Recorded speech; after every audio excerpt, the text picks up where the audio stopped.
নীলফামারীতে দাফন না করে উঠানে ফেলে রাখা হয়েছে একজন মানুষকে সম্পত্তি ঠিকঠাক মতো লিখে না দেওয়ার কারণে।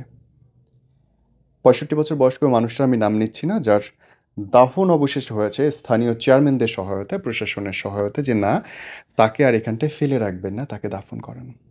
এটুকু নিউজ হয়তো আপনি দেখেছেন, কিন্তু ভেতরটা হয়তো পড়ার সুযোগ আপনার হয়নি। এই ভদ্রলোক বউ, বাচ্চা দুটো মেয়েকে রেখে আর একটা মেয়েকে বিয়ে করে এবং তার ঘরে গিয়ে তার সমস্ত স্থাবর অস্থাবর সম্পত্তি দান করে দেয়। গল্প এখানটাই শেষ না।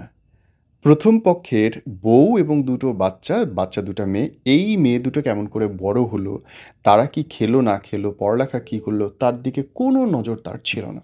তাদের বিয়ে হয় অনেক কষ্টে, মামাবাড়ির লোকজন, স্থানীয় লোকজন মিলে তাদের বিয়ে থা দেয় এবং এই ভদ্রলোক যখন বৃদ্ধ বয়স হয়েছে, যখন তার চলে যাওয়ার বয়স হয়েছে, তখন তিনি মরে গেছেন দ্বিতীয় পক্ষের বাড়িতে, কিন্তু তার দাফন করার জন্যে তার প্রথম পক্ষের বাড়িতে নিয়ে আসা হয় এবং তখন বাদে আসল বিপত্তি। বলে মেয়ে দুটো তখন বলে দাঁড়িয়েছে, না, আমাদের সম্পত্তি না দিলে, বুঝিয়ে না দিলে আমার বাবাকে আমরা মাটি দিতে দেব না।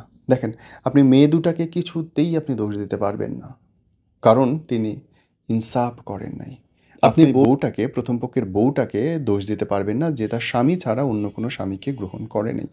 ওই স্বামীর জন্য ওয়েট করেছে, বাচ্চা দুটোকে বুকে আগলে রেখে বড় হওয়ার চেষ্টা করেছে, বাঁচিয়ে রাখবার চেষ্টা করেছে, বিয়ে থা দিয়ে নিজের দায়িত্ব পালন করেছে। ভদ্রলোক যে কারণেই হোক, দেখেন, কারণ অসংখ্য থাকতে পারে, যে কোনো কিছুর কারো অসংখ্য থাকতে পারে। হইতে পারে ওই মেয়ে দেখতে খারাপ ছিল, হইতে পারে তার বউ ঝগড়া করতো, হইতে পারে তার বউ শারীরিকভাবে ফিট না, হইতে পারতো তার বউয়ের রুচি কোনো কিছু ভালো না, অনেক কিছু হইতে পারতো। কিন্তু যখন বাচ্চা হয়ে গেছে, বাচ্চা ফেলে রেখে যখন আপনি আরও একটা জায়গায় গিয়ে আরও একটা মহিলার সঙ্গে মিশছেন, বিয়ে করছেন, থাকছেন, ইসলামী আইন মেনেই, ভাই নো প্রবলেম, কিন্তু প্রথম দিকের বাচ্চা কাচ্চার প্রতি যে রেসপন্সিবিলিটি, দায়িত্ব, সেটা আপনি যখন অবহেলা করবেন, তখন সামাজিকভাবে তো হেয় আপনি হবেনই, মরে যাওয়ার পরেও কিন্তু আপনার রক্ষা নেই। যারা আনন্দের বশে বলে বসেন যে আমি আরও একটা বিয়ে করতে চাই, তোমার ঘরের কাজে অসুবিধা হচ্ছে, আমি আরেকটা বউ এনে দিতে চাই, এবং মনে করেন, মনে মনে ধারণা পোষণ করেন যে আপনি আরও একটা বিয়ে করলে হেভি আনন্দে থাকবেন, ইহকাল পরকাল আপনার অনেক সুখে হবে, দ্বিতীয়বার চিন্তা করেন brother. Life is not like that easy. বিয়ে করলেন, বাসর করলেন, হেভি শারীরিক সুখ করলেন সেকেন্ড পক্ষের কোচি একটা মেয়ের সঙ্গে, ব্যাপারটা কিন্তু এখানটায় শেষ হয়ে গেল না, বরং ঝামেলাটা এখান থেকেই শুরু।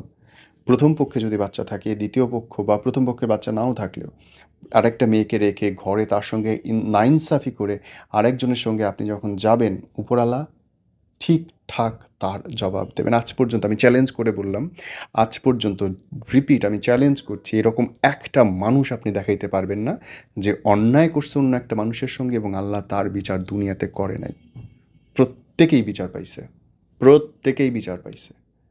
সর্বোচ্চ ভালো মানুষ হিসেবে আপনি যাকে চেনেন, সে যখন খারাপভাবে মৃত্যুবরণ করতেছে, আপনি নিশ্চিত থাকেন সে গোপনে এমন কোনো পাপ করছে যেটা ওই লোক ছাড়া আর কেউ জানে না। আল্লাহর বিচার ভয়াবহ রকম কঠিন।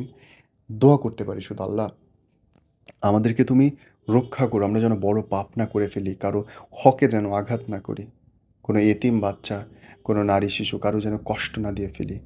আল্লাহ, আমরা গুনাহগার, আমাদেরকে মাফ করে দিও। আর ব্রাদার, ভাই, আপনাকে বলছি, দ্বিতীয় বিয়ে 2000 বার চিন্তা করেন আপনি কত ইনসাফ করতে পারেন। সমাজে পরীক্ষা দিয়ে তারপরেই চিন্তা করেন।